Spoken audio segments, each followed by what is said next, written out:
Okay, so I've decided to upgrade the microphone section of my YouTube channel, and thought I'd do an unboxing. But first, I'll just show you what I used to use.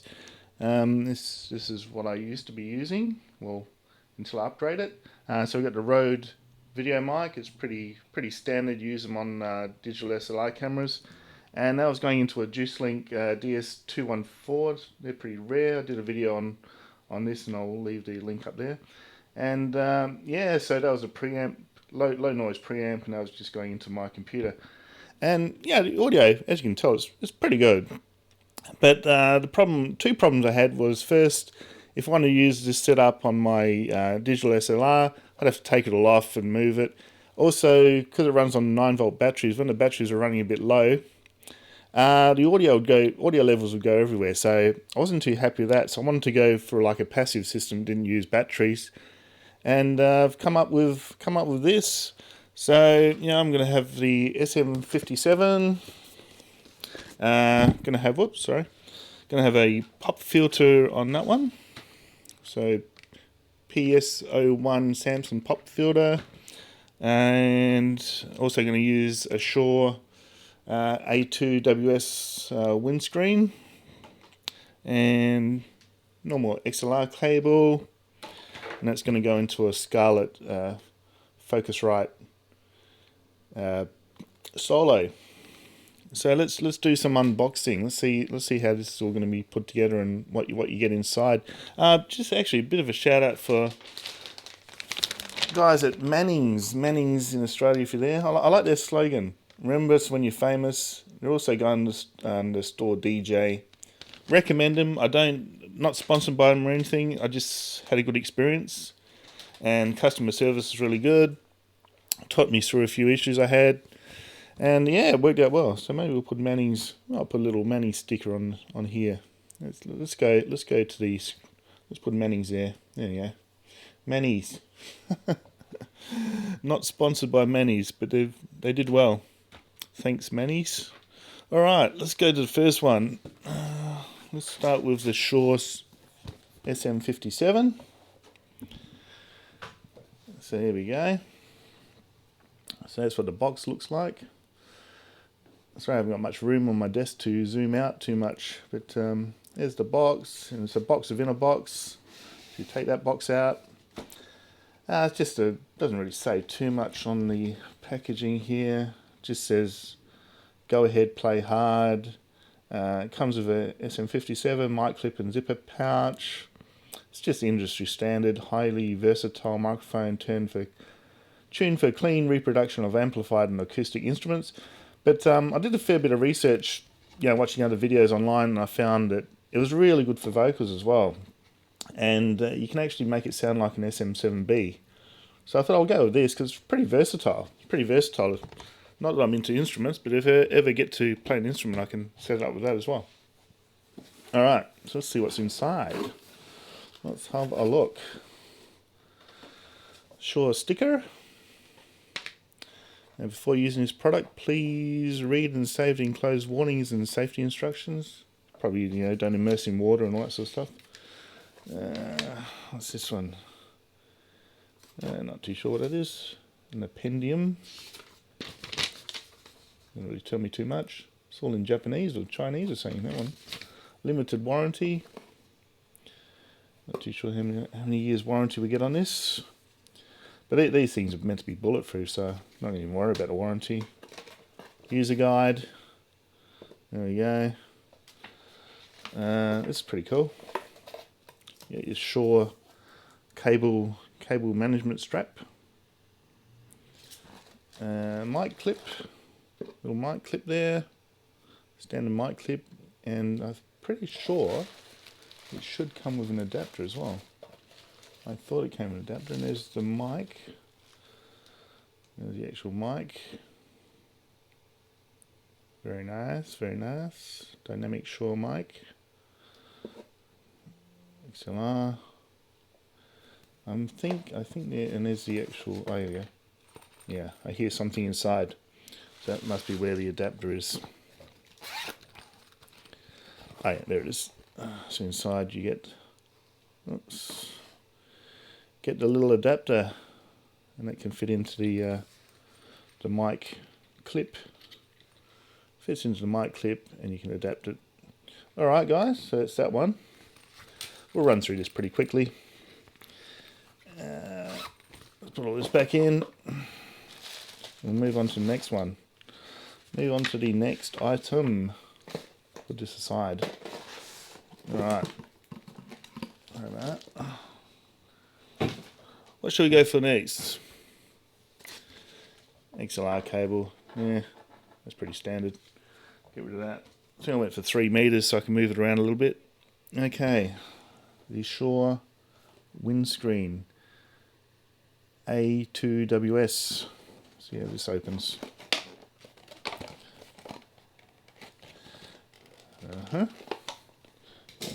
Get my trusty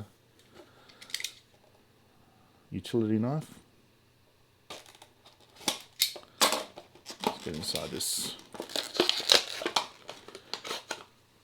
popper screen. There we go. Looks pretty standard. It's got. It should have like a little. Let's have a quick look here.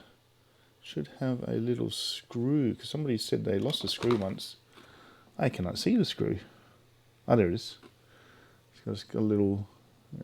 Let's see if we can zoom in on this. Yep. Here it is. Little screw there. Apparently someone was missing a screw one time and Shure didn't send them one, so they had to go and buy one. That's just inside. Where's the little spot there? We'll find a spot. Should be on that side, shouldn't it? Over there. Everything's back to front. That's what's confusing me here. Alright. Can't really tell too much in there. What's going on? Let's have a feel inside. Okay. There's a little bit of plastic there. A little bit of plastic former in there. Just a standard pop filter. Windscreen. Got to call it the right name. It's really a windscreen. Pop filter is the other thing. So there we go. Windscreen away. What is next on the list? We have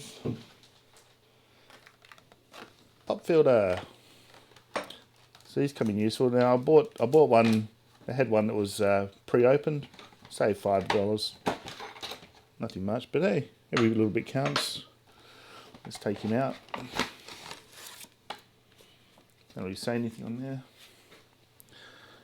So this will help with your plosives. So it's your double-sided nylon mesh there. Looks really well made. That's like ABS plastic. Gooseneck. Pretty flexy gooseneck there. And yeah, that should work.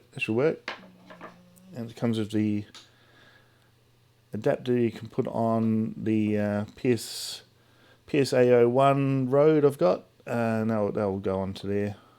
And this looks quite nice.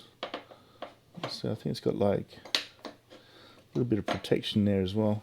This is all metal. That's plastic, that little bit. That bit's plastic. It's got a bit of protection there. That feels like sort of rubbery. So yeah, that's not going to damage the arm.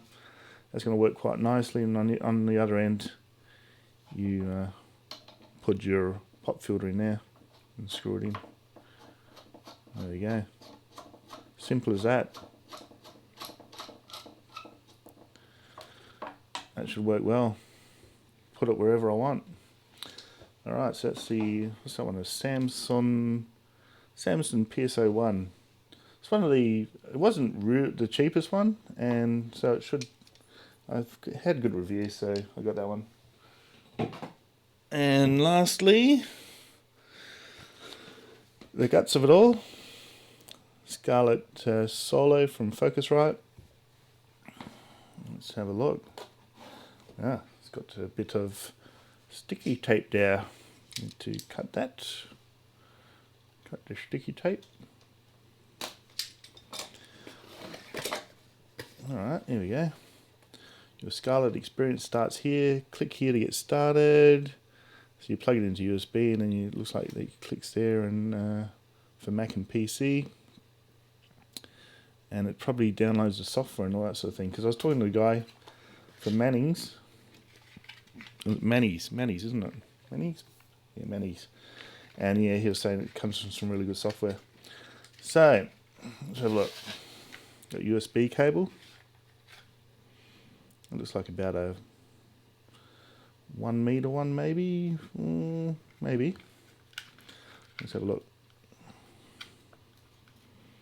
Let's see what we got. I'll just measure it on my arm. Sorry, guys. That is, yeah, that's a 1 meter. That's 1 meter USB. So it's USB C. Looks like. Yeah, right.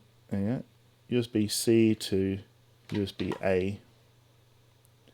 But it's not USB C speeds, of course. You only need USB 2 for this sort of thing. Focusrite, main unit. Let's take him out of the plastic.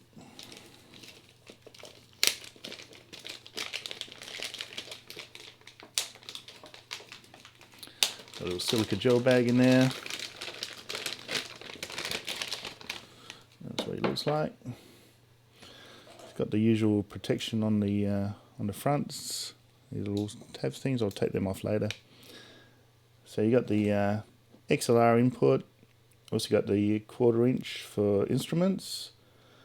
So it's got a little instrument button there. Air mode. Apparently that just makes it sound airy like some of their old amps, preamps. 48 volt phantom power. Don't need to use that for dynamic mics. That's only for condenser mics. And yeah, you got the gain. Everything, direct monitor for your headphones, headphone jack, 1/4 inch headphone jack, and you've got the monitor volume. So yeah, looks pretty good. This came out really well. Every time I looked at this, it came out near the top. So I thought I'll use that. It's nice red aluminium. On the back, got a Kensington lock, USB-C there. As I said before, it only goes to USB 2. And 2 line outputs left and right. Alright. What else we got in here? Anything behind here? No. A little bit of instructions. I think it's really plug and play. I'll do a full video on this. This is just the unboxing. Just a first look at it. So yeah, that looks quite nice. The colour comes up fairly well on the camera there. It's a nice colour. I like it. Okie dokie. So that's it. Let's see what it says on the box. Hang on, guys. Say anything interesting on the box. Probably made in China again. Everything seems to be made in China. I think this is a UK company. Simplest USB interface, the 3rd generation. I just got the Solo because I don't play any instruments, so I really only need the one XLR input. What I'm going to try and do is put my Rode video mic through the second input where the instrument's meant to go in, because I can adjust the gain, so I can put the gain up and put it through there. And I might do a bit of a shootout between the new system and the old system. We'll see if that works. The guy from Manny said it probably will work. We'll see. We'll see what the noise levels and all that sort of thing are. Yeah, so that should work out well. So it includes software. Let's see if you can read this. Back to front as always. Avid Pro Tools. We got Alberton Live Lite, XLN Audio, Soft Tube, Focusrite Plugin Suite, and Focusrite Plugin Collective. So you get a fair bit of software. Apparently it's good software.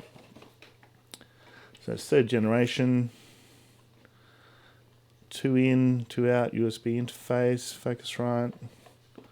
What's it say there? Nothing much. It's all in different languages. And I would say it is made in China. Doesn't really say. I just assume everything's made in China now. But yeah, I think it's a UK company, Focusrite. Alright guys, that's it. Let's go back to full screen. So yeah. So that's gonna be my new deal. Looks nice. Fairly compact. How big is that? Probably, I don't know, 4 inches by 3 or something. fairly small, neat little interface, and I'll just have it on my desk. And apparently these light up, and it will show you if you're in the right level. It goes like green to orange to red as you adjust the gain. So it's got sort of like inbuilt monitoring, visual monitoring. So you'll see if you're going over your levels. Alright guys, hope you enjoyed that. Yeah, I'll do a few more videos as I'm setting it up, and we'll go from there, and hopefully you'll learn something and we'll help each other. Okay guys, don't forget to like, subscribe and share, you know the drill. I'll see you next time. Cheers.